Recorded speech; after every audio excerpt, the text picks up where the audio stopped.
Bag lifting करणारी आंतरराज्य टोळी जेरबंद. कवठेमहांकाळ येथील चोरीसह 8 गुन्हे उघडकीस.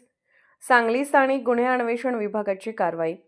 सांगली स्थानिक गुन्हे अन्वेषण विभागाने कारवाई करीत बॅग लिफ्टिंग करणारी आंतरराज्य टोळी जेरबंद केली असून विविध ठिकाणचे 8 गुन्हे उघडकीस आणले आहेत. 3 डिसेंबर 2025 रोजी शिराळा येथील माणिक रंगराव पाटील यांची गाडीला अडकवलेली 43,000 रुपये असलेली पिशवी चोरट्याने लंपास केली होती.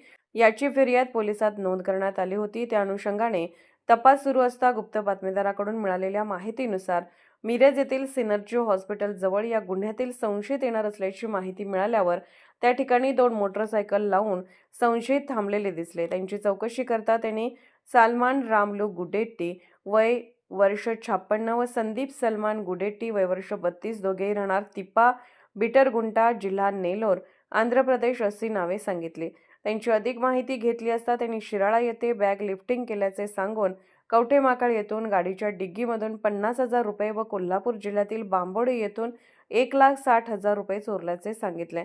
याबरोबरच अकोला व नांदेड जिल्ह्यातील गुन्हे उघडकीस आले आहेत. या 2 चोरट्यांकडून 2 मोटरसायकलीसह 1,35,000 रुपयांचा मुद्देमाल हस्तगत करण्यात आला आहे.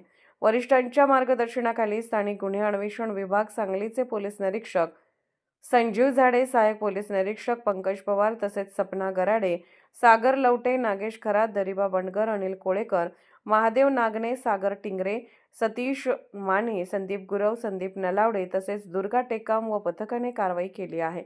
महाराष्ट्र वेद न्यूजसाठी मुख्य संपादक लक्ष्मण सनगर, कवठेमहांकाळ.